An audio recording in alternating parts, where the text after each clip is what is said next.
La vie de ma mère, c'est simple, mais rassurez-vous, je raconterai pas ma vie. Parce que je joue sur les mots, et en jouant sur les mots, je vais m'intéresser à ceux que je rencontre. Ça sera les avis de ma mère. Ah bah ouais, mais elle est politique, mais j'étais journaliste avant, mais c'est vrai qu'on a tendance à se raconter et à se mettre trop facilement sur le divan aujourd'hui.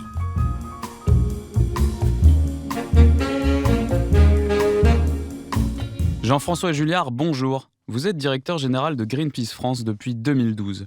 Dans le monde d'après, Greenpeace souhaite dessiner un avenir plus soutenable et désirable. Dans son essai « Où atterrir ?», Bruno Latour, si cher à Noël, propose justement de changer d'orientation par rapport aux politiques classiques qui font exploser les inégalités. J'imagine que ces thèses vous parlent, mais je suis pas sûr qu'il faille demander à Greenpeace où atterrir quand on a vu comment l'ULM de France-Allemagne s'y est pris lors du dernier Euro de football. Sur le site de Greenpeace, on peut y lire que les valeurs de l'ONG sont l'indépendance politique et financière associée à la non-violence en toutes circonstances. Et pourtant, j'ai lu ailleurs sur Internet que vous avez accepté en 1987 un don du gouvernement français de 8,16 millions d'euros. D'ailleurs, en bon guerrier arc-en-ciel que vous êtes chez Greenpeace, un de vos combats principaux porte sur la sortie du nucléaire. Depuis votre arrivée, le nombre d'effectifs a augmenté d'un tiers et la production nucléaire en France a arrêté d'augmenter, alors bravo à vous. Concernant l'indépendance énergétique de la France, il est également écrit sur votre site que seul le recours aux énergies renouvelables nous permettrait d'être autonomes, mais le lobby nucléaire se garde bien de le reconnaître. Mais assez parlé du nucléaire, vos campagnes portent aussi sur le climat, l'agriculture, les océans et les forêts. On a hâte de vous entendre parler de tout ça. Les micros, les lumières et les caméras sont allumés. J'espère juste que le vent va continuer de souffler dans nos éoliennes pour éviter que tout coupe.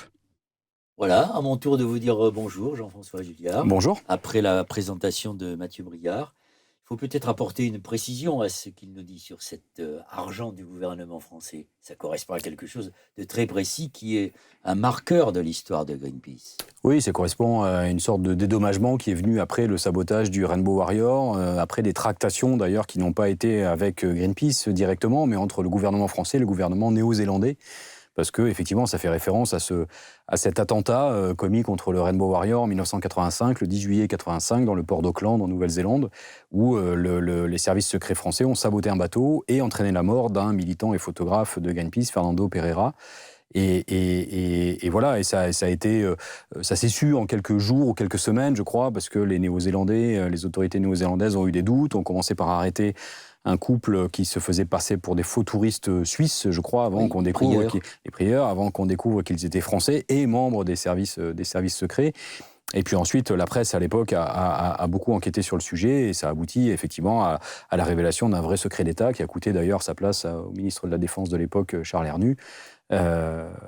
Tout ça sous un gouvernement dirigé par de gauche, dirigé par Laurent Fabius, Premier ministre à l'époque, et François Mitterrand, président de la République. Ce qui prouve l'importance de la question du nucléaire qui est considérée comme une sorte de tabou dans notre pays. Oui, c'est un sujet qu'il est difficile de discuter sereinement et tranquillement en France, notamment avec les pouvoirs publics. C'est vrai que depuis le général de Gaulle, parce que ça remonte à lui, tous les gouvernements successifs ont été pro-nucléaires, tous. À différents degrés, mais tous ont soutenu, promu, encouragé, développé l'installation d'une véritable industrie du nucléaire. Alors d'abord, on parlait de nucléaire militaire. Quand De Gaulle lance ça, c'est pour faire des bombes avant tout. Et ensuite, on se rend compte qu'il y a un potentiel énergétique et on commence à construire des centrales pour produire de l'électricité. Mais c'est vrai que tout ça n'a pas changé. Jusqu'à Emmanuel Macron aujourd'hui, on a des chefs d'État qui continuent de dire que le nucléaire est une énergie d'avenir. Alors, on va y revenir plus longuement, mais vous citez l'attentat du Rainbow Warrior, qui a été une date très importante dans l'évolution de Greenpeace et dans le fait que ce mouvement est devenu beaucoup plus connu dans le monde entier. En 85, vous étiez adolescent. Oui, j'avais 12 ans, moi. Alors, vous vous souvenez de cet épisode ? Non, je ne me souviens pas précisément. Je me souviens des récits qu'il y a pu avoir après. Je me souviens d'avoir lu des choses dans la presse, mais plusieurs années après, quand on a commencé à réellement savoir aussi, parce que jusqu'à il y a quelques années, on ne savait pas tout. Et puis, il y a même eu des révélations sur le fait qu'il y avait plusieurs équipes et tout ça qui sont encore récentes. À l'époque, non, c'est un sujet qui m'échappe. Et à l'époque, vous étiez à Paris, vous étiez... Non, moi à l'époque j'étais à Bordeaux, j'ai grandi dans la région bordelaise, j'y suis resté jusqu'à 18-19 ans, avant de venir faire mes études à Paris. Et dans votre famille, on était déjà on avait déjà conscience des questions écologiques ou pas? Ou c'était quelque chose qui ne concernait pas du tout? Non, pour être honnête, peu. Moi, j'ai des parents qui étaient très engagés socialement parlant, parce que mon père était éducateur spécialisé, s'occupait de jeunes en difficulté, qui sortaient de prison très souvent. Ma mère était orthophoniste et travaillait pour la DAS à l'époque, donc dans le service public auprès d'enfants en difficulté. Donc il y avait cette dimension sociale forte, ça c'est sûr. La question écologique, moins. Alors après, on a quand même fait des vacances écolo, parce que c'était très à la mode à l'époque, fin des années 70, début des années 80. Je me souviens de vacances en camping-car où on se lavait dans les mares et les étangs qu'on trouvait dans des chèvreries qui voulaient bien nous accueillir pour quelques jours. Donc je me souviens de ça dans les Cévennes notamment, ou dans le Massif central, enfin ces coins-là. Mais voilà, mais c'était pas un sujet qui était considéré comme un sujet très politique ou très présent à l'époque. Je pense que c'était encore les prémices de l'écologie politique notamment. Les années 70, 80, ça commençait à peine. En effet. Vos premiers engagements ne sont d'ailleurs pas des engagements écologiques. Vous étiez plutôt tourné vers la caméra, vers le journalisme, et vous êtes allé en Tunisie. Racontez-nous ça. Oui. Moi, j'ai commencé en fait à travailler. Mon premier engagement finalement, c'est lié à mon service militaire. Moi, je fais partie de cette génération qui devait encore faire son service militaire à quelques années près. Je pense qu'à 2-3 années près, c'était terminé. Mais je n'ai pas pu y échapper. Et en fait, pour le coup, à l'époque, je venais de terminer des études de journalisme et je n'avais aucune envie de faire mon service militaire. Aucune envie, parce que je trouvais que c'était à la fois une perte de temps et puis que ça correspondait pas du tout à mes valeurs, à mes envies, à mes priorités du moment. Et du coup, je me suis déclaré en objecteur de conscience. À l'époque, c'était un statut officiel. Il fallait écrire une belle lettre au ministre de la Défense en lui disant que pour des raisons... Je ne me souviens plus les phrases exactes, mais pour des raisons morales, éthiques, on refusait de porter les armes, on refusait de porter l'uniforme, et donc on demandait un statut d'objecteur de conscience. Oui, qu'on avait acquis par des combats que ma génération a menés avant l'élection de Mitterrand. Exactement, parce que moi, finalement, c'était la présidence de la République. Voilà, moi, finalement, c'était une simple formalité. Il suffisait de faire ce courrier, généralement, enfin, sauf exception, mais généralement, on nous accordait ce statut d'objecteur de conscience. Et en revanche, la contrepartie, c'est que le service était plus long. Alors, c'était un service civil, du coup, mais il était plus long. Il était de 18 mois au lieu de 12. Et c'était à nous de trouver une structure qui nous accueille. Donc à l'époque, c'était très souvent des collectivités locales, des associations de quartier qui avaient besoin de capacités humaines comme ça, qui ne coûtaient rien, parce qu'on était à peine rémunérés et indemnisés. Et en fait, moi, j'ai fait cette objection de conscience chez Reporters sans frontières, donc organisation qui défend la liberté d'expression à Paris. Et c'est comme ça que j'ai découvert cet univers-là de la défense de la liberté de la presse, de l'indépendance des médias. Et j'y suis resté comme ça de longues années, parce que j'y suis resté au final, après mon objection, une bonne dizaine d'années.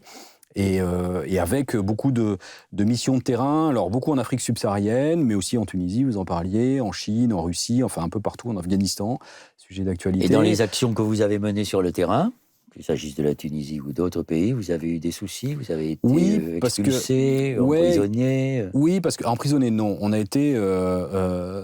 j'ai été expulsé de Tunisie et du Burkina Faso et refoulé de plusieurs pays, dont la Chine, à un moment donné. Parce qu'en fait, quand Reporters sans frontières, et c'est toujours le cas aujourd'hui, mènent des missions d'investigation, c'est généralement pour, à la fin, dénoncer... des exactions qui sont souvent commises par les forces de l'ordre locales ou couvertes par les autorités locales ou par des gouvernements. Et c'est vrai qu'en Tunisie, notamment, c'était l'époque de Ben Ali, donc un vrai État policier à l'époque, avec beaucoup de surveillance sur toute opposition, qu'elle soit politique, intellectuelle ou les rares médias qui essayaient d'avoir une voix un peu indépendante. Et moi, j'allais sur place pour essayer d'aider ces journalistes-là. Et en fait, la fois où j'étais expulsé, c'est parce que j'allais sur place. Alors, il y a un peu de provocation là-dedans, mais pour distribuer dans les rues de Tunis un journal imprimé clandestinement. C'est-à-dire que c'était pour soutenir ce journal qui s'imprimait clandestinement à l'époque en Tunisie, mais qui n'avait pas droit de citer. Et en gros, ils nous avaient demandé de venir leur donner ce coup de main et leur apporter une espèce de visibilité comme ça, avec une délégation qui venait de l'international. Il y a plusieurs personnes avec nous. Ça n'a absolument pas plu aux autorités. On a distribué ce journal pendant à peu près 4 minutes et demie dans l'un des carrefours centraux de Tunis. Des policiers sont sortis de partout, certains en uniforme, d'autres en civil. Ils nous ont jetés dans une voiture, jetés à l'aéroport, et on a repris le premier avion pour Paris. La vie de ma mère. La vie de ma mère, c'est une série de podcasts consacrés à l'écologie, et plus exactement à la pensée des écologistes. Nous les faisons, ces podcasts, avec des philosophes, des experts, des sociologues, des activistes, qui nous apportent leur point de vue sur la société, leur point de vue sur le monde, et qui nous aident à mieux le comprendre et à mieux préparer l'avenir. Ma vocation, celle de ma génération d'écologistes, c'est la transmission, c'est de passer le témoin à ceux qui aujourd'hui ont pris conscience de l'urgence et qui savent qu'il n'y a plus de temps à perdre. Nous avons présenté depuis le début 6 épisodes de ce podcast. Nous avons besoin de vous parce que nous avons décidé d'être, farouchement indépendants. Les seuls qui peuvent nous aider à poursuivre ce chemin que nous avons entamé, c'est vous. En entrant dans notre communauté de la vie de ma mère. Il vous suffit d'aller sur Tipeee. C'est une nécessité politique et philosophique. Alors vous étiez jeune objecteur de conscience. Est-ce que c'est à cette époque que vous avez pris le goût de l'action, des coups de poing dont on va parler plus tard avec Greenpeace? Oui, tout à fait. J'ai découvert ces modes d'action à cette époque-là. J'ai découvert la désobéissance civile, il s'agit de ça, et j'ai découvert l'impact que ça pouvait avoir. C'est-à-dire que je me suis rendu compte que dans bien des situations, publier des rapports, publier des communiqués de presse, etc., ne suffit pas. Et c'est souvent le cas, et encore aujourd'hui, malheureusement. On faisait ça déjà avec Reporters sans frontières, on écrivait des comptes rendus d'investigation, des rapports d'enquête, on communiquait ça à la presse, on faisait des conférences de presse. Et ça, c'est nécessaire. Mais bien souvent, ça ne suffit pas à faire bouger les lignes, ça ne suffit pas à obliger un gouvernement, notamment, à réagir. Alors qu'une action comme ça, désobéissante, un peu costaud, eh bien, quelque part, ça oblige à réagir. Donc, c'est pour moi un mode d'action complémentaire des autres, mais c'est pour moi un mode d'action nécessaire et utile, qui fait vraiment avancer les choses. Alors, vous parlez de désobéissance civile, vous en avez fait des premières expériences en Tunisie, avant que Greenpeace devienne un des leaders de la désobéissance civile non violente. Vous étiez déjà inspiré par des Henri David Thoreau, des Gandhi, des Luther King? C'est des choses que j'ai découvert un peu plus tard.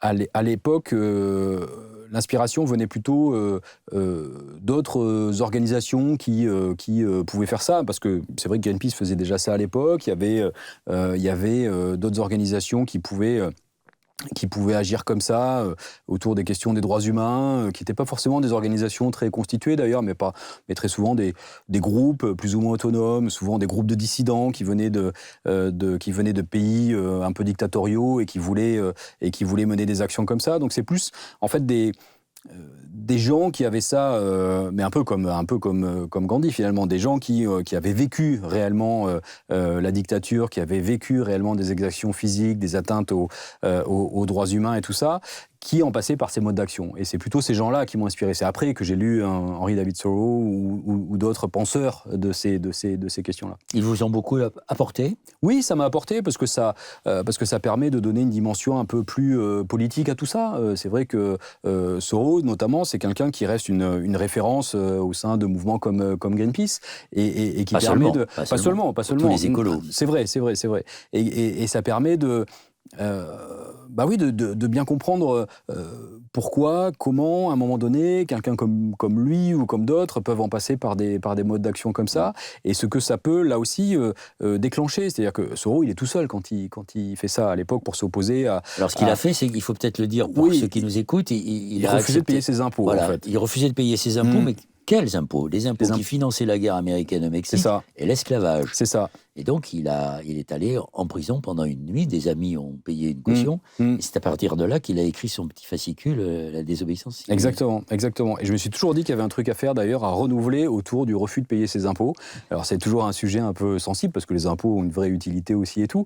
Mais je me dis, dans certaines situations, est-ce qu'on pourrait pas dire, j'accepte que mes impôts servent à ça, mais pas autre chose, par exemple. Et c'est vrai qu'aujourd'hui, à l'heure de l'urgence climatique, quand on voit qu'il y a encore beaucoup d'argent public qui va dans des industries polluantes, on se dit, il y aurait peut-être un truc à faire autour de « je refuse que mes impôts servent à ça », en tout cas. Alors, on va en reparler des modes d'action pour essayer de changer le système et pas le climat, comme le dit si bien Alternativa.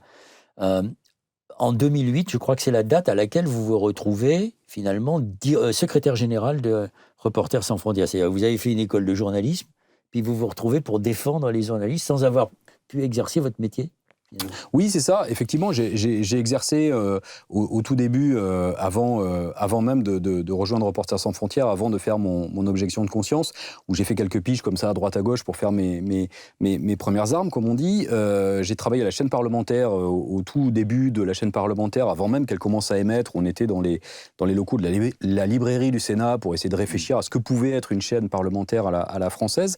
Mais c'est vrai que je me suis retrouvé à diriger cette organisation sans faire de journalisme au sens classique du terme, parce que Reporters sans frontières, effectivement, n'est pas un média, mais une organisation non gouvernementale au service des médias, au service des journalistes, au service même de la liberté d'information. Quels sont les meilleurs souvenirs, les souvenirs les plus douloureux et les meilleurs que vous gardez de cette période, puisque vous êtes resté secrétaire général pendant 4 ans, donc pendant 4 ans de combat pour la défense des journalistes, on voit des choses se passer. Ouais, on voit beaucoup de choses. Je me souviens que les souvenirs à la fois les plus douloureux et les plus réconfortants sont souvent liés aux mêmes affaires. Je me souviens par exemple de m'être retrouvé à devoir gérer l'enlèvement de 2 journalistes français, Taponnier et Guéquière, Stéphane Taponnier et Hervé Guéquière, en Afghanistan. 2 journalistes qui avaient travaillé pour France Télé à l'époque et qui s'étaient fait enlever un checkpoint sur une route et qui ont passé plus d'1 an et demi. Ça a été le plus long, l'un des plus longs enlèvements enlèvements de journalistes français. Et c'est vrai que ça a été extrêmement difficile parce que notre rôle avec Reporters sans frontières pendant ces moments-là, c'était d'accompagner les familles, de soutenir les familles, d'être là aux côtés des familles qui sont bien entendu complètement abattues par ce qui leur arrive et d'essayer de contribuer à une mobilisation qui soit utile et efficace. Et c'est pas simple, parce que parfois, c'est pas évident de savoir où placer le curseur entre faire beaucoup de bruit pour faire parler de journalistes qui sont pris en otage, ou au contraire rester silencieux, parce que ça permet à ceux qui travaillent sur le terrain de faire leur travail plus discrètement et de manière plus efficace. Et savoir où placer ce curseur, notamment dans les discussions qu'on pouvait avoir avec le ministère des Affaires étrangères, parce que c'est généralement lui qui est en charge, c'est toujours un sujet extrêmement sensible et délicat.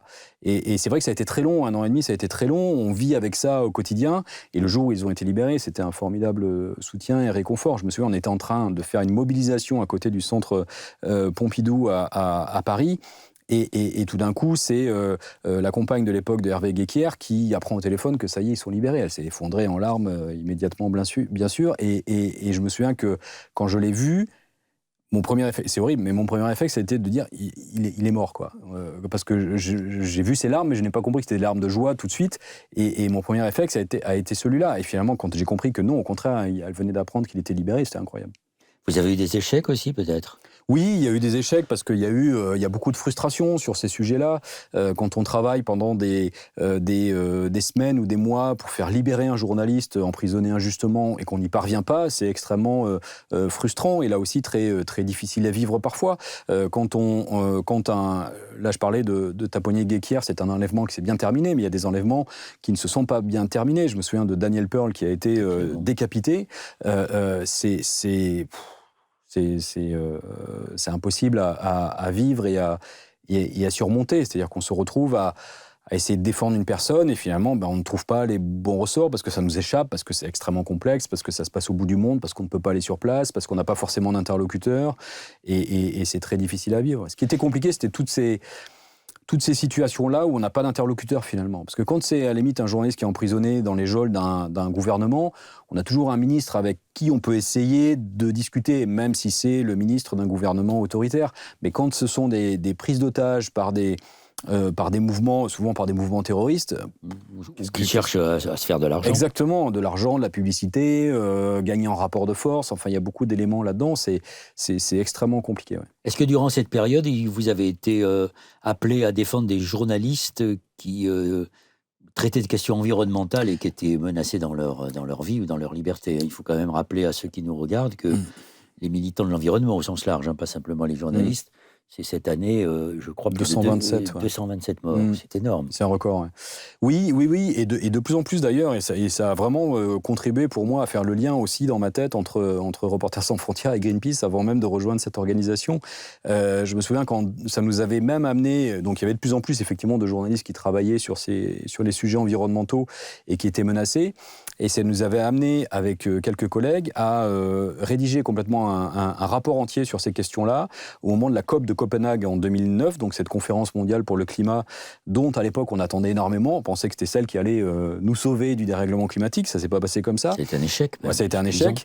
Mais en tout cas, il y avait un vrai mouvement, pour la première fois, je pense, dans le monde, de montée en puissance de la question climatique.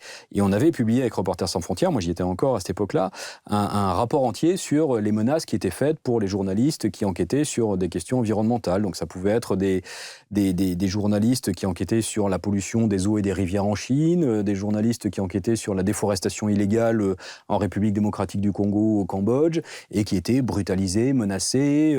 Leurs familles pouvaient être menacées également. Donc on sentait bien qu'en fait les questions environnementales devenant un sujet d'intérêt majeur, politique, économique, parce qu'il y a beaucoup d'enjeux économiques aussi. Quand on parle de déforestation illégale, c'est pas simplement ceux qui font ça, c'est pas pour le plaisir de couper du bois, c'est parce qu'ils se font de l'argent avec ça.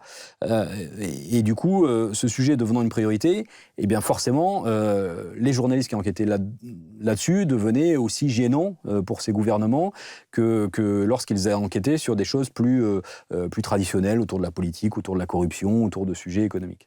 Alors comment vous vous retrouvez 4 ans plus tard directeur de Greenpeace? En fait, Est-ce que vous estimez qu'il y a une continuité? Alors, il y a une continuité à certains égards et pas surtout. Il y a une continuité dans la façon de faire de ces deux organisations, parce qu'il y a effectivement cette approche de la désobéissance civile, notamment, donc des modes d'action qui sont assez similaires. C'est vrai que quand je suis arrivé chez Greenpeace et que pour la première fois, j'ai vu comment Greenpeace travaillait sur ces actions désobéissantes. Je m'y suis retrouvé naturellement, parce que c'était un peu ce qu'on faisait avec Reporters sans frontières. Donc il y a ça, il y a la dimension internationale qui était là aussi, Reporters sans frontières, organisation internationale, Greenpeace aussi. Et puis il y avait tout ce travail de plaidoyer, comme on dit, c'est-à-dire de discussion, de travail d'influence auprès des gouvernements. Et ça, c'est quelque chose qui m'a toujours plu, d'essayer d'aller convaincre des gouvernements de changer des pratiques. Et ça restait. Donc oui, il y avait des choses qui se retrouvaient. Après, les sujets sont très différents. Donc sur le contenu même, il y a des choses qui étaient différentes. Ouais. Alors aujourd'hui, au moment où nous parlons, on fête les 50 ans de Greenpeace. Ça a commencé comment, Greenpeace ? Ça a commencé en 1971, donc en septembre 71, à Vancouver, au Canada. Et en fait, au début, ce sont des militants écolos canadiens qui rencontrent des militants pacifistes américains qui ne veulent pas faire la guerre du Vietnam, parce qu'on est en 71, il y a encore la guerre du Vietnam, elle n'est pas terminée, et du coup qui se retrouvent autour d'une première lutte commune qui est celle de l'opposition aux essais nucléaires militaires menés par l'armée américaine au large de l'Alaska. Et en fait, dans cette opposition commune, il y a déjà la dimension Greenpeace, c'est-à-dire qu'il y a la dimension écolo, parce que ces essais menés en mer avaient forcément un impact catastrophique sur la faune et la flore sous-marine, et puis le côté peace de Greenpeace, parce que c'était des essais militaires. À l'époque, c'était vraiment sur le nucléaire militaire. Et donc, cette bande de 12 militantes et militants ont eu l'idée assez dingue et assez incroyable de trouver un bateau, d'acheter un vieux bateau, de le remettre à peu près en état, mais vraiment à peu près, et de partir depuis Vancouver au large de l'Alaska pour tenter de s'opposer à ces essais menés par l'armée américaine. Ça n'a pas fonctionné, ils n'ont pas pu arriver jusqu'au bout parce que l'armée américaine l'a su et qu'ils les ont interceptés avant, et puis le bateau n'était pas assez bien équipé pour naviguer dans ces eaux-là. Donc ils sont rentrés à Vancouver, très déçus, et comme ils l'ont raconté dans plusieurs ouvrages et tout ça. Mais en fait, quand ils sont arrivés à Vancouver, ils ont découvert qu'il y avait plusieurs centaines de personnes qui les attendaient et que du coup, quelque chose s'était passé. Et en fait, c'est devenu ensuite Greenpeace. Personne n'avait idée que ça allait créer une organisation qui a 50 ans aujourd'hui, mais c'est comme ça que c'est né. Et ça a marqué Greenpeace sur le référent nucléaire, alors que Greenpeace, ce n'est pas que le combat contre le nucléaire militaire et le nucléaire civil. Non. Et d'ailleurs, assez rapidement, Greenpeace a travaillé sur d'autres sujets. Assez rapidement, Greenpeace a travaillé sur la protection des phoques et des baleines, notamment, qui étaient massivement chassés à l'époque. C'est beaucoup moins le cas aujourd'hui, mais même si ça reste encore trop. Donc c'était aussi des combats pour la nature, pour le vivant. Mais c'est vrai que dans les premières années, Il y avait ces deux pendants. Il y a eu cette campagne contre les essais militaires nucléaires, parce qu'à l'époque, c'était vraiment le nucléaire militaire, et puis une partie plus biodiversité pour la protection des espèces menacées. Est-ce Greenpeace qui vous a transformé en militant écolo ? Alors c'est Greenpeace qui m'a largement, qui a largement renforcé mon engagement, qui m'a ouvert les yeux sur un certain nombre de sujets que je ne connaissais pas. C'est vrai que quand moi j'ai rejoint Greenpeace, je ne mesurais pas, par exemple, donc il y a pas loin de 10 ans maintenant, je ne mesurais pas l'impact que pouvait avoir notre alimentation sur la planète, sur la crise climatique, sur la perte de biodiversité, tout ça. Ce sont des sujets que je ne maîtrisais pas et que je ne réalisais pas. Donc c'est vrai que Greenpeace m'a ouvert les yeux sur un certain nombre de sujets, ça c'est clair. Ça vous a aussi ouvert les yeux sur vous-même aussi, sur vos modes alimentaires ? Oui. Et c'est vrai que je suis devenu végétarien il y a 8 ans maintenant, parce que quand on a voulu lancer un travail sur les questions agricoles et alimentaires qui n'existait pas à l'époque chez Greenpeace en France, eh bien, ne maîtrisant pas ce sujet, j'ai lu beaucoup de choses là-dessus, j'ai rencontré beaucoup de monde, beaucoup de personnes, alors, des agriculteurs, agricultrices, des personnes qui avaient travaillé là-dessus, des agronomes, des gens qui travaillaient et maîtrisaient bien ces sujets-là. Et je me suis dit que c'était plus possible de continuer comme ça. Donc donc j'ai voulu tenter une expérimentation de végétarisme. Au départ, je m'étais fixé un objectif modeste. Je me suis dit, je vais faire ça pendant 1 mois et puis on va voir ce que ça donne. Ce qui m'intéressait, c'était... Et puis finalement, cette expérimentation a dure depuis 8 ans, parce que j'ai pas mangé un bout de viande ni un morceau de poisson depuis 8 ans. Et en fait, ce qui m'intéresse là-dedans, c'est aussi tout ce que ça provoque de discussions, d'échanges, de débats autour d'une table. Voilà, on a cette culture autour de la convivialité des repas en France. Et depuis que je suis végétarien, très souvent, ça amène à un sujet de discussion dans les repas de famille, ou entre amis, entre collègues, ou dans les différentes configurations et les gens avec lesquels je peux me retrouver autour d'une table. Oui, mais depuis 8 ans, les choses ont changé. Autant sans doute, il y a 8 ans, il était difficile de trouver un plat végétarien dans un restaurant, autant maintenant, on doit pouvoir être considéré comme tous les autres, non ? C'est pas si évident que ça. À Paris, oui. Dans les grandes villes françaises, oui. C'est pas toujours le cas. Dans le fin fond des Landes, ça doit être un peu compliqué, les Périgord. Oui, on vient tous les deux du Sud-Ouest. On est plutôt confis, oui. Ouais, dans certains coins, dire je suis végétarien, est-ce que vous avez un plat végétarien ? C'est pas si évident que ça. Mais surtout... au-delà du fait que ça devient plus facile de trouver des plats végétariens, c'est que ça continue de questionner. C'est-à-dire qu'il y a beaucoup de gens aujourd'hui, et c'est vrai que les mentalités ont changé là-dessus, il y a beaucoup de gens qui font attention à ce qu'ils mangent, qui ont compris qu'effectivement il y avait un lien entre la consommation de viande et de poisson et la protection de l'environnement. Et beaucoup de gens essaient de trouver des solutions pour diminuer, faire attention, ou mieux choisir leur viande, ou mieux choisir les poissons qu'ils vont consommer. C'est vrai que c'est devenu un sujet de discussion plus évident qu'il y a ne serait-ce que 8 ans. Sans parler de ceux qui sont végétariens depuis 20 ou 30 ans, qui ont été des pionniers sur ces sujets-là. Pensez-vous d'ailleurs que ce mouvement a contribué à faire prendre conscience de la condition animale, qui est devenue aujourd'hui non pas une priorité, mais enfin qui va même accoucher de propositions de loi, de projets de loi ? Oui, je pense que les deux sont liés, parce que souvent, quand on pose la question à des personnes qui sont devenues végétariennes, souvent la question de la protection animale, de la souffrance animale, vient en premier. C'est vrai que c'est souvent l'une des principales motivations pour que les gens arrêtent de manger de la viande. C'est je ne veux plus contribuer à tuer des animaux. C'est vraiment ça. Je ne veux plus manger des animaux pour ne pas les faire souffrir. Je ne veux plus être responsable de la mort du vivant. Il y a vraiment ça. Et c'est notamment quelque chose qui devient aujourd'hui assez naturel chez les générations les plus jeunes. Il y a beaucoup de 15-25 là qui sont quand même très soucieux de ça, qui font attention. Alors pas tout le monde, c'est pas non plus une généralisation totale, mais en tout cas il y a une vraie approche différente de ces sujets-là.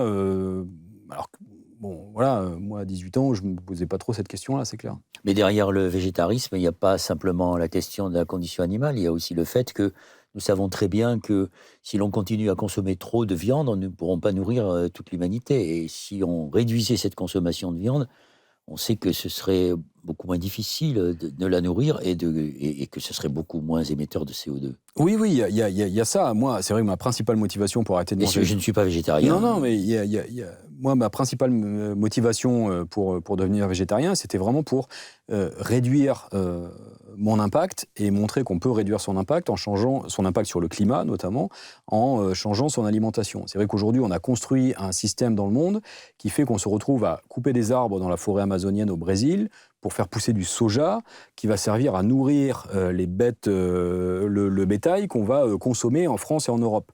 C'est d'un point de vue économique aberrant et d'un point de vue environnemental absolument catastrophique.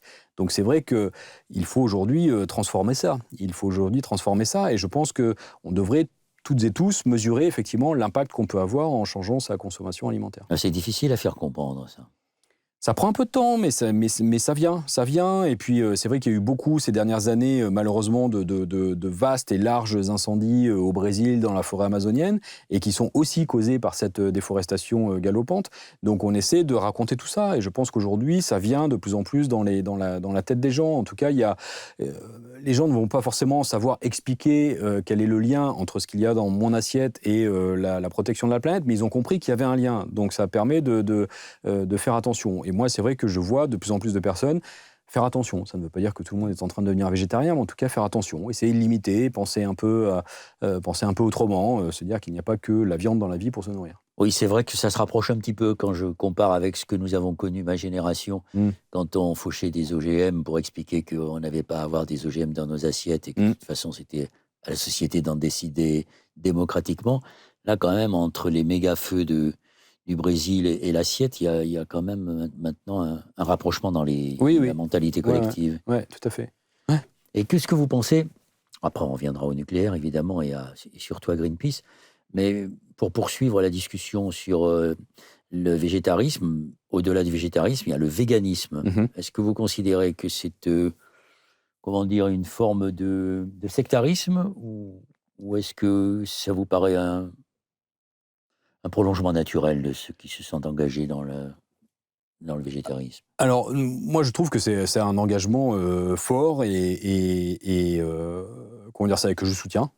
Pour moi, c'est pas du tout du sectarisme. Non, quand on discute avec des personnes véganes, il y a une vraie réflexion derrière. Il y a une vraie prise de conscience. Et c'est vrai que quand on est végétarien, on limite déjà l'impact qu'on a sur la planète. Quand on est végane, on le limite encore plus. Parce que végétarien, il y a encore les produits laitiers et que la consommation des produits laitiers a, elle aussi, un impact sur l'environnement. Quand on est végane, il n'y a plus la consommation de produits laitiers. Donc c'est vraiment que du végétal. Et ça permet de réduire encore son empreinte carbone, c'est-à-dire ce qu'on émet comme émission de gaz à effet de serre à son niveau. Donc je sais que ça a été perçu par certains comme du sectarisme. Non, honnêtement, il suffit de discuter avec des véganes pour comprendre que c'est un engagement personnel, avec des convictions fortes et qui sont intéressantes. Est-ce que c'est une forme d'ascétisme ?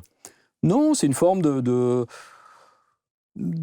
sobriété, de frugalité, ça permet aussi de se poser des questions sur ses modes de vie et on peut être végane sans souffrir de carences alimentaires, sans trouver que tous les repas sont tristes ou je ne sais quoi, comme je l'entends souvent. Moi, j'ai fait des dîners véganes qui étaient absolument extraordinaires. On découvre aujourd'hui des capacités une créativité dans la cuisine végétarienne ou végane qui n'existe plus forcément, à mon sens, dans la cuisine traditionnelle.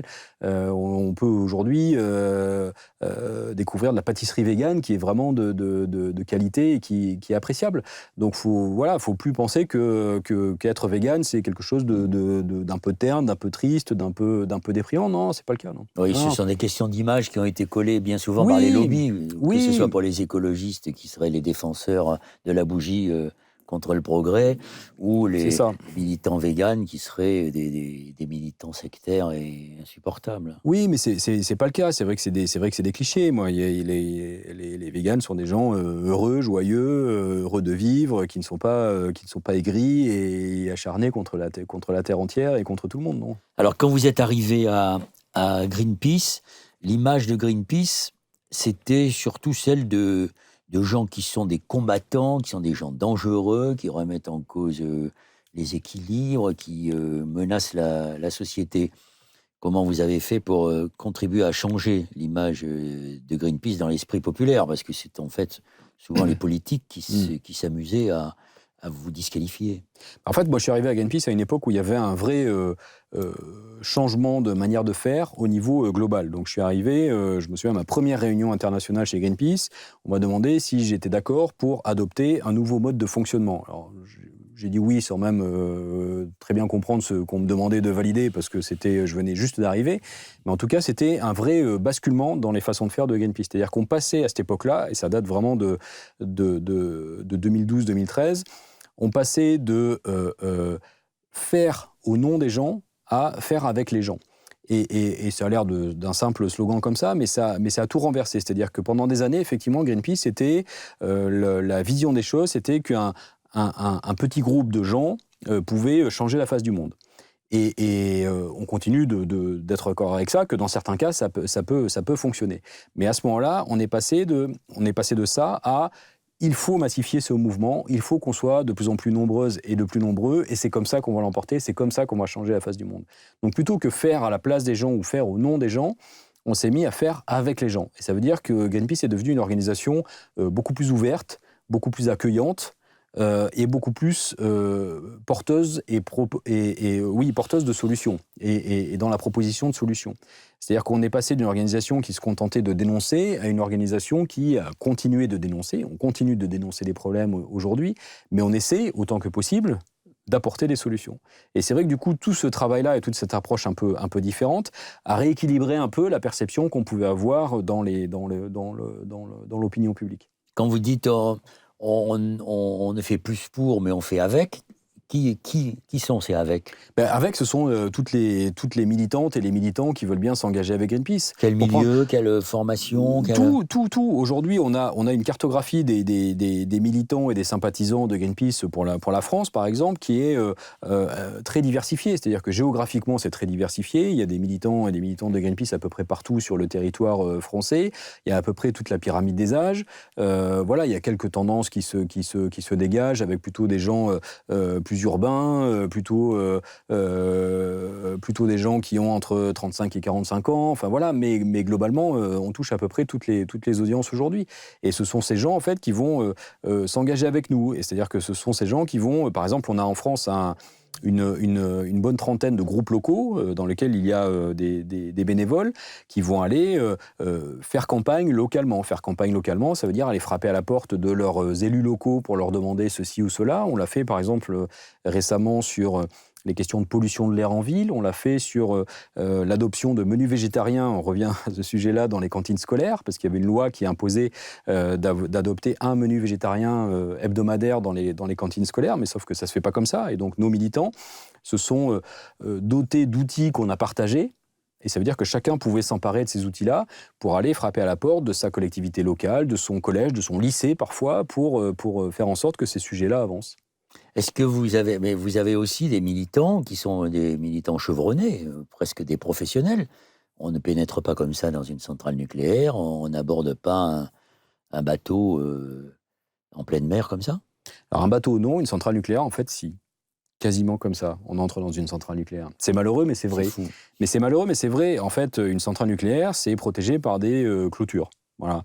Il y a des pelotons de gendarmerie qui sont là en permanence, mais les pelotons de gendarmerie, ils ne peuvent pas couvrir une surface de plusieurs hectares comme celle d'une centrale nucléaire. Donc il suffit d'arriver au bon endroit, au bon moment.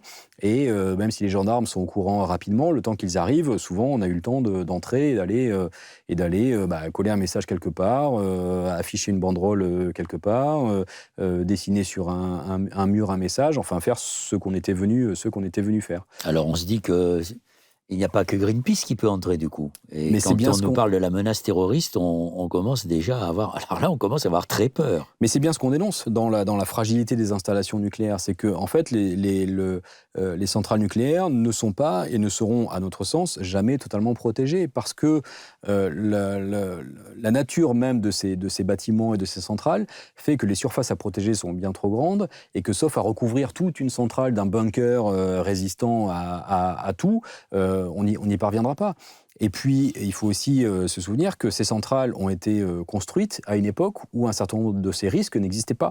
C'est-à-dire que quand on construit les centrales françaises, la plupart ont été construites entre 1977 et 1987, personne n'imagine qu'en 2001, des terroristes vont plonger des avions sur les Twin Towers à Manhattan et cracher des tours comme ça. Donc personne n'imagine que quelqu'un puisse plonger un avion sur une centrale nucléaire. Aujourd'hui, on y pense. Et aujourd'hui, ceux qui travaillent sur les questions de sûreté et de sécurité dans les installations nucléaires y pensent.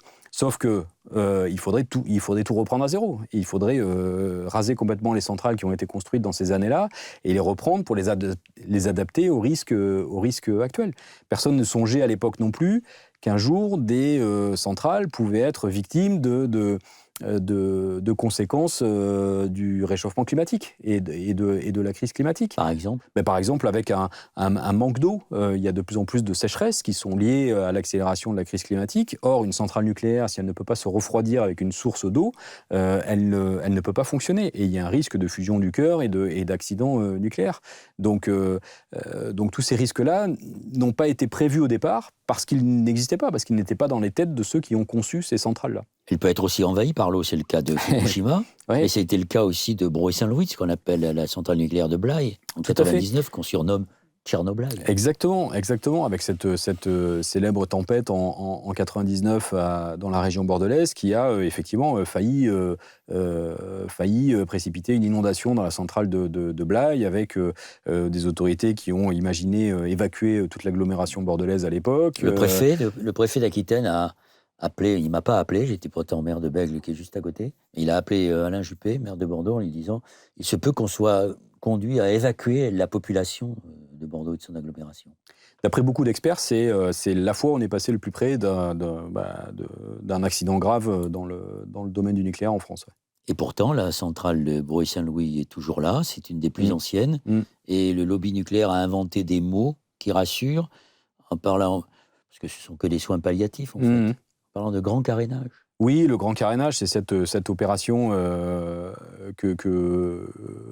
qu'a lancée EDF, je ne sais même plus quand, mais de mise à jour de ces centrales et de mise à jour notamment aux normes post-Fukushima. C'est-à-dire qu'après l'accident de Fukushima en 2011, l'ASN, qui est l'autorité de sûreté du nucléaire, a imposé à EDF, qui gère toutes les centrales nucléaires en France, des normes de sûreté plus importantes, en disant, on a tiré des leçons, retour d'expérience de la catastrophe de Fukushima, on en tire des leçons, et donc vous devez mettre à jour les centrales françaises. Et c'est ce grand carénage. Mais ce grand carénage, on a tellement de réacteurs en France, 58. C'est le pays, il faut dire que la France est le pays du monde le plus nucléarisé par rapport au nombre d'habitants. Exactement. Et c'est le pays où on a la plus forte proportion de notre électricité qui vient du nucléaire. En France, c'est 75%. Et quand on voit les pays qui suivent, on retombe tout de suite à 50 ou 40% dans certains pays européens, et très rapidement, ça descend. Même les États-Unis, qui ont beaucoup de centrales, c'est moins de 30% de leur mix électrique. Alors, il faut... à ce moment de notre conversation, répondre à ceux qui sont en train de nous expliquer que l'un des meilleurs moyens pour lutter contre le dérèglement climatique, c'est le nucléaire, parce que ça ne produirait pas de CO2, et que si on n'a pas le nucléaire, qu'est-ce qu'on va faire ? Vous voulez nous ramener à la bougie, c'est ça ? Oui, c'est vrai que c'est un argument qui nous est souvent évoqué.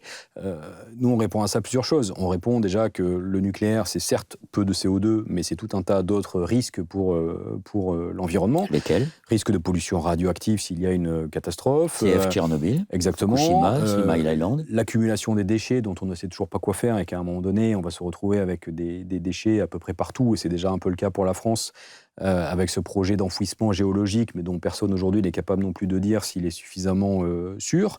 Donc il y a cette question-là. Il peut durer plusieurs milliers d'années. Plusieurs centaines de milliers d'années, les déchets radioactifs à vie longue, c'est plusieurs centaines de milliers d'années. Et puis, il y a aussi la question du coût. Le nucléaire coûte de plus en plus cher. C'est une technologie qu'on maîtrise de moins en moins. L'EPR de Flamanville, dans le nord de la France, a pris plusieurs années de retard. C'est-à-dire que le chantier a duré 3 fois plus longtemps que prévu, et l'EPR n'est toujours pas en fonction. Et le coût a été multiplié, lui aussi, par 3 ou bientôt par 4. Donnez le chiffre. C'est impressionnant. C'est aujourd'hui je crois qu'on doit être à plus de 15 milliards d'euros, quelque chose comme ça. Et surtout, on n'a pas de certitude. EDF a annoncé que ça allait se lancer en 2023 maintenant, sauf que l'ASN a déjà fait savoir qu'en 2024, il faudrait changer le couvercle de la cuve parce qu'il y a déjà des déficiences. Donc ça veut dire qu'on se retrouve avec une centrale qui potentiellement va démarrer pour quelques mois, puis devoir s'arrêter pour changer un couvercle de cuve. Mais un couvercle de cuve, c'est quelque chose, c'est pas changer le couvercle de sa marmite. C'est quelque chose chose qui va durer plusieurs mois, voire plusieurs années. Donc ça veut dire que cette EPR, pour nous, ne va pas fonctionner réellement avant 2025-2026 peut-être. Et puis il y a le prix du démantèlement d'une centrale. On a l'exemple avec celle de Penly. De Penly, oui. On ne sait pas chiffrer le coût du démantèlement d'une centrale aujourd'hui, parce qu'on ne l'a jamais fait jusqu'au bout en La France. Cour des comptes n'a pas pu l'évaluer. Elle a en revanche dit qu'il y avait une sous-estimation de la part d'EDF dans le provisionnement nécessaire à la fois à la gestion des déchets et au coût du démantèlement. Donc on sait que le coût affiché par EDF est largement sous-estimé. Les assureurs ne veulent pas assurer. C'est vrai. Et puis un argument pour moi qui est essentiel aussi, c'est que même si on est pro-nucléaire, il y a des gens qui sont pro-nucléaire, c'est leur droit, même quand on est pro-nucléaire, je n'ai rencontré personne aujourd'hui qui était capable de me dire comment est-ce que le nucléaire pouvait contribuer à réduire les émissions de gaz à effet de serre. Si on veut, on a fait un calcul, nous, chez Greenpeace, si on voulait réduire de 10% les émissions de gaz à effet de serre au niveau mondial, il faudrait construire un nouveau réacteur dans le monde chaque semaine pendant 20 ans. On n'est pas capable de faire ça. Personne ne sait faire ça. Construire un nouveau réacteur chaque semaine pendant 20 ans, quand on voit l'état des constructions des réacteurs aujourd'hui, ce n'est pas possible. C'est extrêmement compliqué et long de construire un réacteur. Il y a de moins en moins de pays qui ont envie de le faire parce que c'est des coûts astronomiques, parce que c'est une acceptabilité sociale qui est amoindrie. Il y a beaucoup de pays qui ne veulent pas de nucléaire. Il y a plus de pays aujourd'hui qui sont en train d'en sortir ou qui annoncent leur sortie que de pays qui veulent augmenter leur part de nucléaire. Alors les alternatives ? Les alternatives, c'est à la fois une question de réduction de notre consommation énergétique, et il faut commencer par ça, c'est-à-dire éviter déjà de gaspiller autant d'électricité et d'énergie qu'on ne le fait aujourd'hui, donc ça veut dire repenser nos modes de vie, repenser notre consommation d'énergie, et ensuite, une fois qu'on sera capable de dire qu'on peut baisser notre consommation d'énergie parce que nos besoins sont moindres qu'on ne l'imagine, eh bien, pour nous, c'est les énergies renouvelables. C'est-à-dire qu'il y a plusieurs agences, y compris des agences de l'État comme l'ADEME ou RTE, qui est le réseau de transport d'électricité, qui ont fait pour les services de l'État, pour des besoins d'expertise et tout ça, des scénarios qui disent que c'est possible d'atteindre 100% d'énergie renouvelable à l'horizon 2040 ou 2050 en France. Et que ce sera bénéfique d'un point de vue environnemental et bénéfique d'un point de vue économique. Ça coûtera moins cher que d'investir dans de nouveaux centrales nucléaires ou de rénover à travers le grand carénage les réacteurs existants.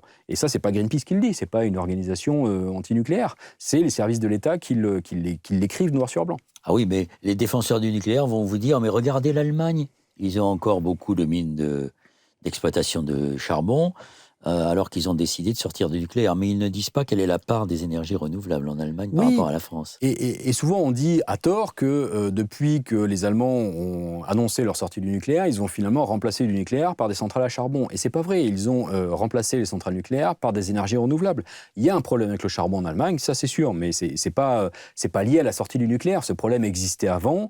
Et d'ailleurs, les Allemands ont à la fois annoncé une sortie du nucléaire pour 2022, donc on y est quasiment, et une sortie du charbon maintenant pour 2038. Donc ça veut dire qu'ils travaillent sur les deux sujets. Et je ne fais pas du modèle allemand un modèle parfait ou quoi que ce soit. Il y a plein de choses qui ne vont pas en Allemagne. Et Greenpeace, le bureau de Greenpeace en Allemagne est le plus puissant de tous les bureaux de Greenpeace dans le monde. Donc on travaille beaucoup en Allemagne, et notamment sur les questions liées à l'utilisation du charbon pour produire l'électricité.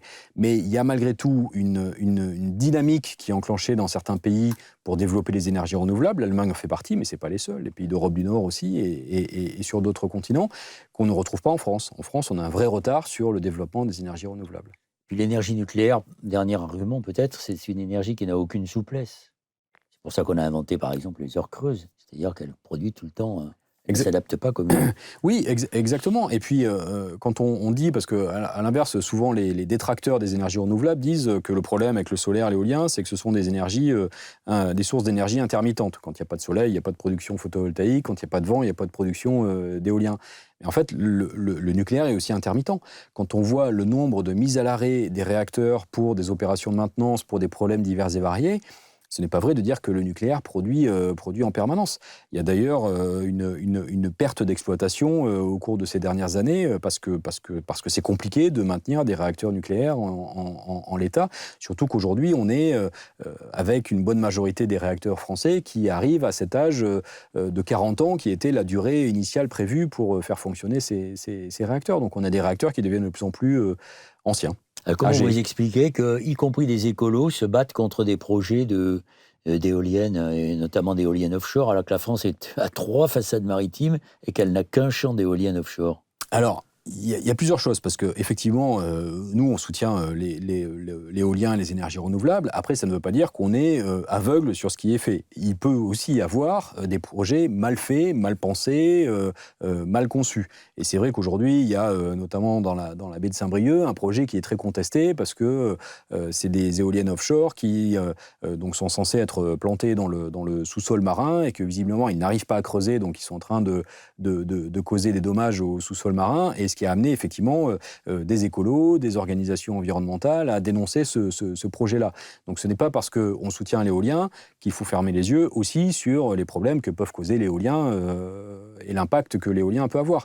Mais c'est vrai qu'aujourd'hui, on a un potentiel de développement des énergies renouvelables en France, notamment avec l'éolien offshore, qui est phénoménal. Et qu'on peut aussi bien penser ces projets-là, qu'on peut faire en sorte de limiter, d'amoindrir leur impact sur l'environnement. Aucune source d'énergie n'est parfaite, de toute façon. Aucune source n'est sans douleur et sans impact sur l'environnement. Il n'y a pas d'énergie propre à 100%, ça c'est sûr. Mais entre construire de nouveaux EPR et des fermes d'éoliennes offshore, moi c'est clair que j'ai choisi. Par exemple, quand vous dites qu'on a multiplié par 10 le prix de l'EPR, je crois que c'est autour de 14 milliards, donc c'est 14 milliards, admettons qu'on les investisse dans l'isolation des bâtiments. Ah ben c'est une priorité, mais alors c'est une priorité affichée, là aussi, par tous les gouvernements quasiment font de la rénovation énergétique une priorité. Sauf que souvent c'est une priorité sur le papier et ce n'est pas suivi des faits. Et ensuite, c'est un sujet qui est complexe aussi, c'est-à-dire qu'aujourd'hui, on a un gouvernement, par exemple, qui veut absolument faire du chiffre. Donc, il va communiquer sur des rénovations performantes, alors qu'en fait, il ne parle pas de rénovation performante. C'est-à-dire que dans les calculs, on va prendre l'isolation, le remplacement de 3 fenêtres dans une maison, l'isolation des combles et sous les toits dans une autre, une troisième opération, un changement de chaudière dans une autre, et puis on va dire que ça, c'est une rénovation performante. Et en fait, non.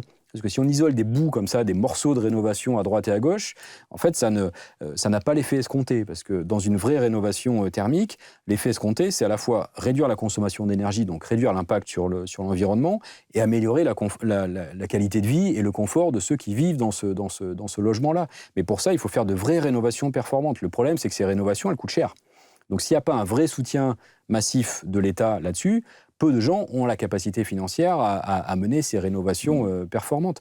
Alors que ça devrait être une priorité. Et c'est une priorité, pour le coup, sociale et environnementale. Donc on devrait connaître un vrai engagement là-dessus. D'autant que les bâtiments passoires, ce sont souvent des familles modestes qui sont victimes de ce qu'on appelle la précarité énergétique. Bien sûr, bien sûr. Et nous, on demande... Donc ça a une implication sociale. Exactement. Et nous, on demande avec d'autres organisations, parce qu'on a beaucoup travaillé là-dessus avec la Fondation Abbé Pierre, avec un collectif qui s'appelle le collectif Rénovons, on demande à ce qu'il y ait un reste à charge zéro pour ces familles-là. C'est-à-dire que les familles qui ont très peu de moyens devraient pouvoir bénéficier de ces rénovations performantes, mais sans investir le moindre argent qu'ils n'ont pas de toute façon. Et aujourd'hui, ça veut dire que tant qu'il n'y a pas ce soutien-là, ces rénovations elles ne se feront pas. Donc il n'y aura pas d'économie d'énergie, donc il n'y aura pas d'impact positif sur l'environnement, et ces familles continueront de souffrir de précarité énergétique, c'est-à-dire mal chauffées, principalement, à vivre dans le froid, dans l'humidité, avec toutes les conséquences sanitaires que ça, et c'est extrêmement grave. Alors au début de notre entretien, vous avez dit, pendant longtemps Greenpeace parlait au nom des autres, et puis il fallait faire avec. Donc vous venez d'évoquer par exemple la Fondation Abbé Pierre, et vous avez, j'allais dire, opéré une petite révolution à Greenpeace, en vous rapprochant, en essayant de discuter avec un adversaire historique, notamment sur la question du nucléaire, la CGT. Et vous avez engagé beaucoup de discussions et de réflexions communes avec Philippe Martinez. Expliquez-nous ça. Oui, en fait, on s'est rencontré avec Philippe Martinez la première fois il y a un peu plus de 2 ans maintenant, au contre-sommet du G7 à Biarritz, à l'initiative d'Attac, l'organisation altermondialiste, qui nous avait invités à discuter justement de comment concilier fin du monde et fin de mois. Et en fait, on s'est rendu compte avec Philippe Martinez, on ne se connaissait pas du tout, on ne s'était jamais rencontrés, qu'on avait des envies communes, des envies de dépasser un peu justement nos divergences et d'essayer de voir s'il n'y avait pas, au final, plus de choses qui nous rapprochaient que de choses qui nous divisaient. Et donc, on a multiplié comme ça les rencontres et les discussions. Et on s'est rendu compte que oui, qu'il y a beaucoup de sujets qui nous rapprochent, beaucoup de sujets qui rapprochent les salariés représentés par la CGT et les militants écolos que nous sommes. Et donc, on a commencé à se dire, mais pourquoi pas construire quelque chose ensemble ? Et en fait, ce quelque chose ensemble, c'est devenu un collectif qui s'appelle Plus Jamais Ça aujourd'hui, dans lequel il y a la CGT, mais il y a aussi Solidaire, FSU, la Confédération Paysanne, Oxfam, les Amis de la Terre, Attac, Greenpeace et d'autres. Et aujourd'hui, ce qui est génial dans cette initiative-là, c'est qu'on arrive à du coup construire des propositions qui sont, de notre point de vue en tout cas, souhaitables d'un point de vue social, pour réduire les inégalités sociales, pour maintenir l'emploi et protéger l'emploi, et pour le climat et les questions environnementales. Et ça nous a amené à sortir ensemble, à publier ensemble cet été, ce qu'on appelait un plan de rupture, dans lequel il y a 36 ou 37 propositions qui sont, pour nous, des choses qui nous permettraient effectivement de transformer notre société et de la rendre réellement écologique et sociale. Qu'est-ce qui le différencie de Pouvoir de vivre de Nicolas Hulot et Laurent Berger de la CFDT ? En fait, ce sont des approches un peu différentes. C'est-à-dire que nous, on s'est dit que si on voulait rendre ça concret, il fallait aller dans le réel. C'est-à-dire que du coup, on est parti de luttes locales ou de luttes emblématiques. Et on a choisi au départ plusieurs sites, notamment la Chapelle d'Arblay, qui est une usine de production de papier recyclé à côté de Rouen, qui est fermée à l'heure actuelle parce que le propriétaire, un groupe finlandais, a décidé de délocaliser en gros pour aller produire du papier non recyclé, cette fois en Amérique latine. Et donc on s'est dit que c'était typiquement le genre d'industrie qu'il fallait sauver, parce que papier recyclé, 250 emplois à proximité de Paris qui alimentaient la presse, notamment en papier recyclé, en papier journal recyclé. Et du coup, on est parti de cette lutte-là, du réel. Donc on a été rencontrer les salariés qui ont perdu leur emploi sur place et essayer de dire qu'il fallait sauver cette entreprise-là parce qu'elle était symbolique d'une industrie qui se réconcilie avec la protection de l'environnement. Et c'est un peu ce qui nous différencie, je trouve, moi en tout cas, du pacte du pouvoir de vivre, c'est qu'on est parti du terrain, on est parti des préoccupations quotidiennes et directes des salariés qu'on a pu rencontrer. Bon, ça doit mettre, ce qui se passe entre vous et Philippe Martinez, ça doit mettre en difficulté le secrétaire général de la CGT vis-à-vis d'un certain nombre de ces fédérations. Je pense à la métallurgie, à tous ces secteurs qui vont être mis en péril et qui vont avoir des difficultés qu'il faudra assumer par rapport au dérèglement climatique et à la mise en œuvre de nouvelles politiques. Il faudrait lui poser la question à lui, mais oui, je pense que ça le met en difficulté parfois, mais il assume ça pleinement, parce qu'il dit qu'aujourd'hui, on ne devrait plus avoir à choisir, et je me fais son porte-parole en quelque sorte, mais on ne devrait plus avoir à choisir, justement, entre une préoccupation de fin du mois et une préoccupation de fin du monde. Et il dit aujourd'hui, on se retrouve avec des salariés qui travaillent dans des secteurs considérés comme polluants, l'industrie des énergies fossiles, par exemple, donc ceux qui travaillent dans le domaine du raffinage de pétrole ou de la production d'hydrocarbures et tout ça, et qui n'ont pas plus envie que les autres de polluer la planète, qui ont tout autant envie que vous et moi de faire quelque chose pour protéger la planète. Sauf qu'on ne leur laisse pas la possibilité et qu'on ne fait que les accuser de contribuer à creuser la crise climatique. Et donc ce qui l'intéresse, mais ce qui nous intéresse aussi, c'est d'essayer de dépasser ça et d'essayer de dire comment est-ce qu'on peut, y compris pour les personnes qui travaillent dans les secteurs considérés comme les plus polluants, comment est-ce qu'on peut trouver des solutions ? C'est avec nous, Greenpeace, et globalement le mouvement climat, on demande la fin de l'extraction d'hydrocarbures. Donc la fin du pétrole, la fin du charbon, la fin du gaz. On n'est pas les seuls. L'AIE en parle aussi. Exactement. Et le GIEC, les scientifiques du climat le recommandent et tout ça. Mais ces industries-là, rien que pour la France, c'est plusieurs centaines de milliers d'emplois. Comment est-ce qu'on fait ? Alors voilà, vous y travaillez déjà ? On y travaille déjà. Et on a choisi, là aussi, on est parti d'un site concret qui est la raffinerie de Grand Puy, qui est en Seine-et-Marne, que j'ai été visiter. Et du coup, sur ce site-là, on essaie de travailler avec les salariés. Donc c'est une raffinerie que Total possède. Et en fait, Total a proposé un projet de réorganisation de cette raffinerie qui, pour nous, est une véritable opération de communication et de greenwashing, comme on dit. C'est-à-dire qu'ils font croire que leurs nouvelles activités vont être bonnes pour l'environnement, alors qu'en réalité, ça va être tout autant polluant que raffiner du pétrole. Et tout ça avec un risque de perte d'emploi pour pour un certain nombre de salariés.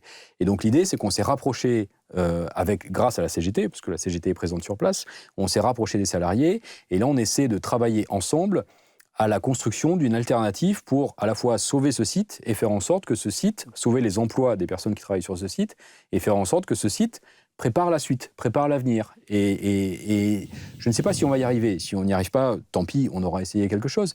Mais si on y arrive, je trouve ça génial qu'on arrive à se mettre côte à côte des militants écolos et des raffineurs de pétrole et essayer d'inventer le monde de demain. Ben alors c'est là où on se tape un petit peu la tête sur le mur en se disant mais pourquoi Greenpeace et pourquoi pas un parti politique comme ELV, dont ce serait le devoir de se rapprocher des syndicats et de ce secteur économique qui va être particulièrement impacté par le dérèglement climatique. Bonne question. Alors, pourquoi est-ce qu'ils ne le font pas ou pas plus je n'en sais rien. Là aussi, c'est eux qu'il faudrait poser la question. Mais en tout cas, nous, notre rôle, et dans ce collectif Plus Jamais Ça, on s'est mis d'accord là-dessus, c'est qu'on formule des propositions qui nous paraissent intéressantes.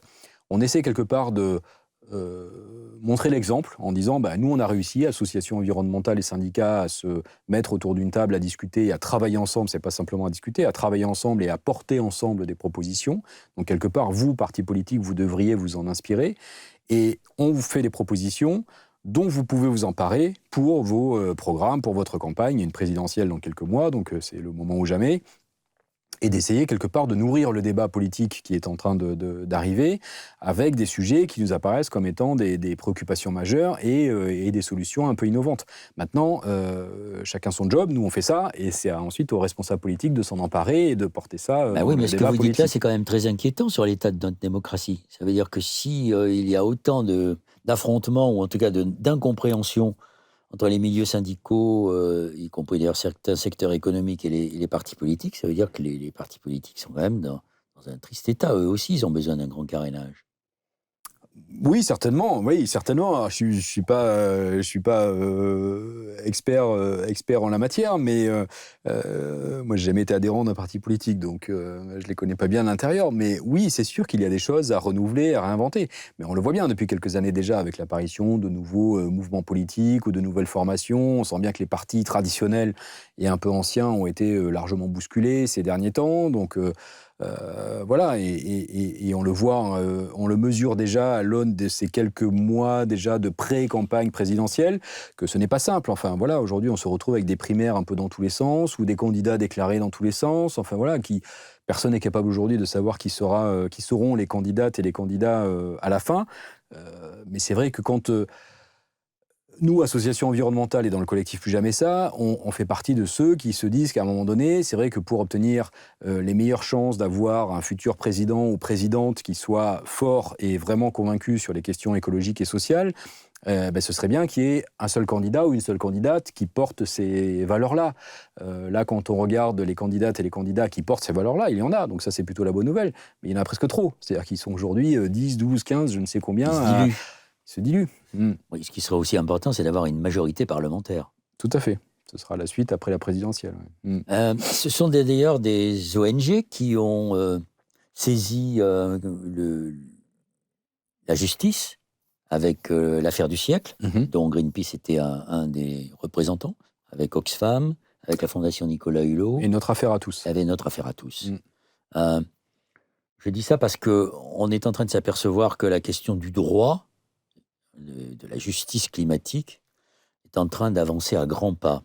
Est-ce que vous pensez que c'est aussi une piste pour contraindre les gouvernements à être conformes aux engagements qu'ils prennent devant les citoyens? Oui, tout à fait, absolument, j'en suis convaincu. On est en train de construire un véritable droit du climat, ou droit de l'environnement, ou droit de la nature, même droit du vivant, enfin on peut lui donner plusieurs appellations, qui n'existaient pas jusque-là. Et je trouve qu'effectivement, le fait que ces recours en justice, ces plaintes se soient multipliées au cours des dernières années, en France et ailleurs d'ailleurs, c'est pas un mouvement français, il y en a dans beaucoup de pays, ça a réussi, en Hollande, exactement, ou en Allemagne, ou dans différents pays, ça a permis des avancées.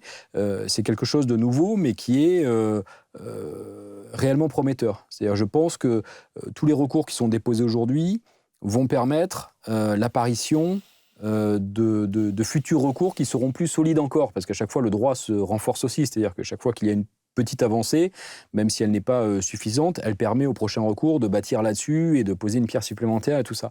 Donc on est réellement en train de construire quelque chose qui va faire en sorte qu'à un moment donné, les tribunaux auront un rôle absolument déterminant dans la lutte contre le dérèglement climatique, dans la lutte contre la perte de biodiversité et tous ces sujets-là.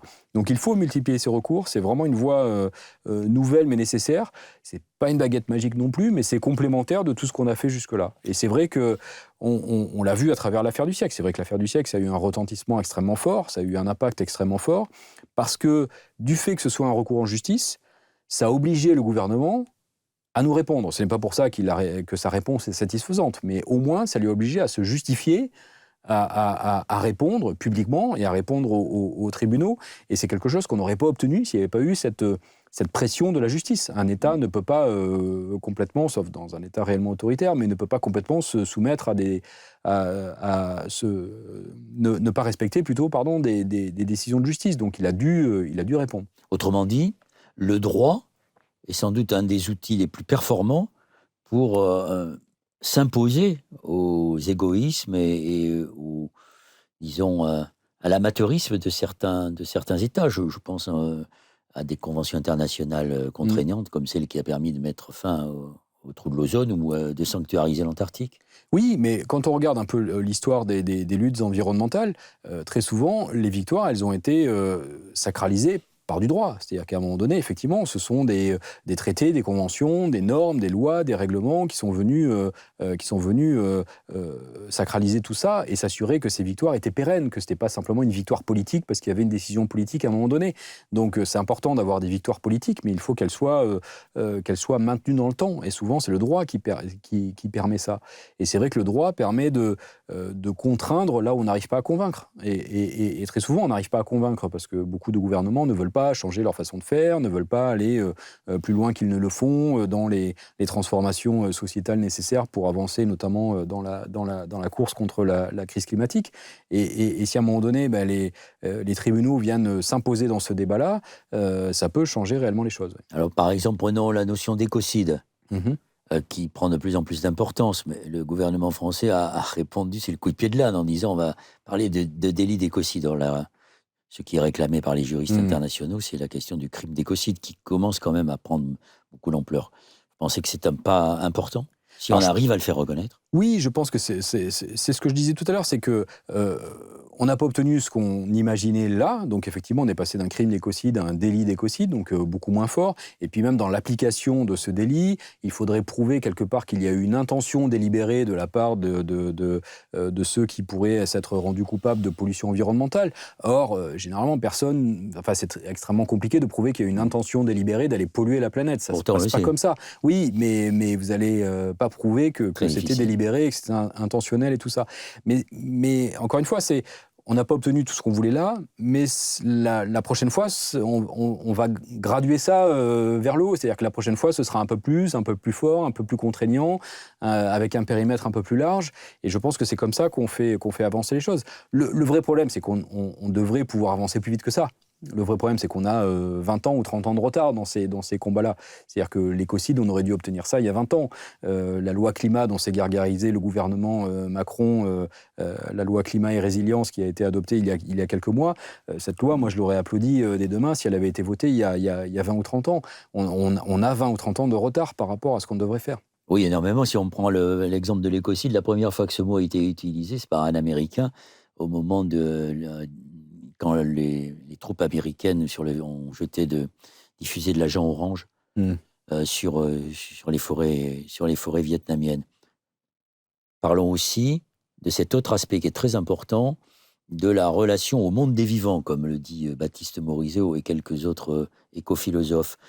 Que pensez-vous de l'initiative qui a été prise par Camille de Toledo, le Parlement de Loire, pour donner une personnalité juridique à la Loire, de la même manière que les Néo-Zélandais ont donné une personnalité juridique au fleuve Wanganui, qui est un fleuve sacré pour les Maoris? Mais je trouve ça hyper intéressant et très innovant, justement, dans la construction de ce droit de ce droit nouveau. C'est pour ça que je parlais d'un droit du vivant tout à l'heure. C'est conférer effectivement des personnalités juridiques, donc accorder des droits à des écosystèmes, à des lieux naturels. Donc ça peut être une rivière, ça peut être une montagne, ça peut être une forêt, ça peut être tout ce qu'on peut imaginer. Pensez comme une montagne, dit Aldo Léopold. Mais exactement. Et je suis sûr que ça peut contribuer à une meilleure protection de ces lieux-là. Parce que c'est vrai que beaucoup de juristes le disent.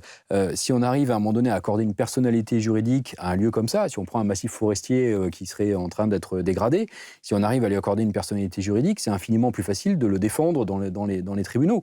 Aujourd'hui, le problème, c'est que la nature n'a pas cette valeur-là.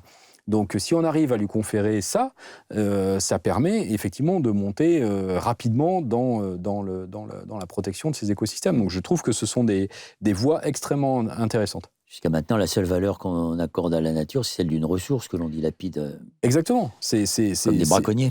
Tout à fait. Tout à fait. Une ressource gratuite et considérée malheureusement par beaucoup comme étant infinie, à disposition en permanence et renouvelable en permanence, ce qu'elle n'est pas. Vous voyez encore longtemps à la tête de Greenpeace ? Je ne sais pas, je m'y vois encore un certain temps. Je ne vais pas faire de prédictions, je n'en sais rien, mais aujourd'hui, il y a beaucoup de sujets, il y a beaucoup de choses à faire. J'ai toujours beaucoup d'enthousiasme dans ce travail-là. J'ai toujours beaucoup d'envie. Là, comme je disais, une présidentielle dans quelques mois qui est une échéance forte à ne pas rater, parce que je pense que c'est... J'espère en tout cas que ce sera la première fois qu'on parlera autant de questions climatiques et environnementales au cours d'un débat pour la présidentielle. Donc voilà, on va déjà vivre tout ça et les législatives qui vont suivre, et puis on verra ensuite. Vous avez plus de gratification que de déception ? Les deux, en fait, si on regarde, nous, chez Greenpeace, on dit souvent qu'il faut être à la fois très lucide sur l'état dans lequel est la planète, et la planète ne se porte pas bien, c'est un euphémisme même. Si on regarde, tous les indicateurs sont dans le rouge, que ce soit les émissions de gaz à effet de serre, question de la pollution de l'air, la perte de biodiversité, enfin voilà, ces indicateurs-là ne vont pas dans la bonne direction. Les inégalités, et en même temps, on est tourné vers l'action. Donc, quelque part, le fait d'être tourné vers l'action nous donne malgré tout un certain optimisme. On se dit que, certes, l'humanité est responsable de son sort, mais elle a aussi potentiellement la solution entre ses mains. Donc on essaie de pousser en ce sens, et ça nous permet de continuer à nous lever le matin et avoir envie de poursuivre cette mission-là. Alors quand vous vous levez le matin, vous avez aussi envie d'écrire. Et c'est l'objet de la bande dessinée aux éditions du Faubourg qui sort en ce moment, que vous avez intitulée « Accident majeur », que vous avez écrite accompagnée d'une dessinatrice de talent qui s'appelle Alizée Depin. On va voir la couverture de votre BD. C'est un outil très intéressant, la BD, pour être pédagogique. Et là, vous avez pris l'hypothèse de l'effondrement d'un barrage du Jura qui est juste à côté de la centrale du Bugey. Et vous imaginez ce que pourrait être un accident majeur. Racontez-nous brièvement le scénar, comme on dit. Oui, en fait, l'idée... qui est un scénario du pire, en fait. Oui, mais l'idée est de partir d'un scénario plausible d'accident nucléaire. Oui, donc, qui est très plausible. Il est crédible, Là, c'est la rupture d'un barrage qui est bien connu et qui entraînerait une sorte de mini-tsunami sur l'Ain et qui contribuerait à noyer et à inonder, à noyer les réacteurs de la centrale du Bugey et à entraîner une catastrophe nucléaire à la centrale du Bugey à côté de Lyon. Aux jeunes qui nous regardent, s'il y a des jeunes, il y a déjà eu des accidents majeurs en France, de rupture de barrage, le barrage de Malpasset en particulier. Oui, tout à fait. Non, tout à fait. Et donc, effectivement, l'idée, c'est de raconter ce scénario-là, mais sous la forme d'une fiction. Donc, il y a une histoire avec des personnages. Le personnage principal, c'est une jeune femme qui s'appelle Laurine, qui travaille pour une centrale nucléaire et qui est la première à se rendre compte de ce qui se passe et à vouloir alerter sur ce qui se passe. Et dans la hiérarchie, ne veut pas entendre parler. Exactement, au départ, jusqu'à ce qu'elle soit obligée de le faire. Et puis, voilà. Et puis, après, il y a une dimension politique aussi, parce que la scène finale se passe dans le bureau du chef de l'État. Donc, il y a toute cette dimension-là aussi. L'idée, c'était d'essayer, et c'est mon souhait, d'essayer d'intéresser des personnes qui ne sont pas forcément intéressées par ces sujets-là à découvrir le risque nucléaire à travers une bande dessinée. C'est de se dire, sans apporter quelque chose d'anxiogène de plus, mais de se dire que il faut qu'on soit conscient, malgré tout, de ce que ça veut dire de vivre dans un pays qui a autant de centrales nucléaires sur son territoire. C'est-à-dire qu'on ne peut pas faire comme si ça n'existait pas. On peut, comme je disais tout à l'heure, chacun a le droit d'être pro-antinucléaire ou de ne pas avoir d'avis sur le sujet, mais je pense qu'il y a malgré tout une prise de conscience à avoir sur le fait que autant de centrales nucléaires à notre proximité, c'est quand même vivre dans une situation de risque permanent, avec le fait que, je ne vais pas revenir sur ce que je disais, mais que ces centrales, elles sont vieillissantes, que le risque s'accroît, et je pense que c'est important que chacun ait conscience de ça. On n'a jamais eu de débat sur le nucléaire en France. On a été privé de tout débat national ou local sur la question du nucléaire. Les Françaises et les Français n'ont jamais été consultés sur le choix d'utiliser l'énergie nucléaire. Localement, personne n'a jamais été consulté sur l'implantation d'une centrale nucléaire à proximité de ces lieux de vie. Donc voilà, je pense que si ça peut aider à contribuer un peu à ce débat-là, c'est intéressant. C'est très intéressant d'ailleurs parce qu'à la fin de votre récit, vous citez le rapport des présidents de la République au nucléaire depuis 1945. Il a toujours été le même, pro-nucléaire. Il est la preuve que le corps des ingénieurs des mines, c'est un véritable État dans l'État et que le nucléaire militaire comme civil a été décidé par 2 hommes, le général de Gaulle et Pierre Guillaumin. Tout à fait ça. Ouais, exactement. Et l'idée, avec cette frise, effectivement, et puis ces quelques citations de chefs de l'État qui se sont tous, à un moment donné, engagés sur cette question nucléaire. Il n'y a jamais eu de remise en cause par aucun chef d'État jusque-là sur la place du nucléaire, sur le risque nucléaire en France. On a l'impression que pour les chefs d'État qui se succèdent depuis 1945, le nucléaire, c'est un élément de la fierté nationale comme l'était le Concorde, donc on ne le remet pas en cause. Il y a un peu de ça, il y a ce côté, c'est l'un des fleurons industriels du pays, alors même qu'on n'a pas vendu un réacteur nucléaire à l'étranger depuis des années. Il y a un mensonge aussi autour du fait que le nucléaire, ce serait l'indépendance énergétique de la France, mais sauf qu'on oublie de dire que le nucléaire, ça consomme de l'uranium, et que l'uranium, on n'en trouve pas en France, donc on va le chercher ailleurs. On a même soutenu des régimes exactement. Donc invraisemblables. c'est faux de dire que le nucléaire, c'est un symbole de l'indépendance. On est dépendant de cette ressource naturelle qu'est l'uranium, qu'il faut bien aller chercher quelque part. Donc c'est vrai qu'il y a beaucoup de mensonges d'État qui sont entretenus sur le nucléaire depuis le début, et puis cette incapacité, par aucun gouvernement jusque-là, je vous disais, à remettre ça en cause. Parce qu'il y a pour le coup, de vrais lobbies extrêmement puissants. Vous parliez du corps des mines, mais c'est vrai que tous les opérateurs, tous les agents qui travaillent sur le nucléaire verrouille tout. Aujourd'hui, c'est impossible, quels que soient les niveaux de l'État, de discuter de ça. Ouais, je l'ai vu au Parlement aussi, ils ont de bons relais. Au Parlement, bien sûr. Bon, on a terminé sur le nucléaire notre entretien, mais rappelons quand même, c'était l'objet de notre discussion, que Greenpeace, ce n'est pas que le nucléaire. Et vous trouvez tous les jours avec les relations organiques que vous essayez d'établir avec le secteur syndical et économique. Oui, Greenpeace, aujourd'hui, on travaille sur... notre priorité numéro 1, c'est la lutte contre le dérèglement climatique. Et le climat, c'est beaucoup de choses. C'est à la fois lutter contre la déforestation, c'est protéger les océans, c'est transformer notre modèle énergétique, c'est transformer notre agriculture, c'est transformer notre modèle économique. C'est sur tous ces sujets-là qu'il faut agir si on veut lutter efficacement contre le dérèglement climatique. Donc tout ça, ce sont des thématiques qui sont couvertes et travaillées chaque jour par Greenpeace. Donc vous avez encore du pain sur la planche, Jean-François. C'est ça, on peut dire ça. Merci beaucoup. Merci à vous.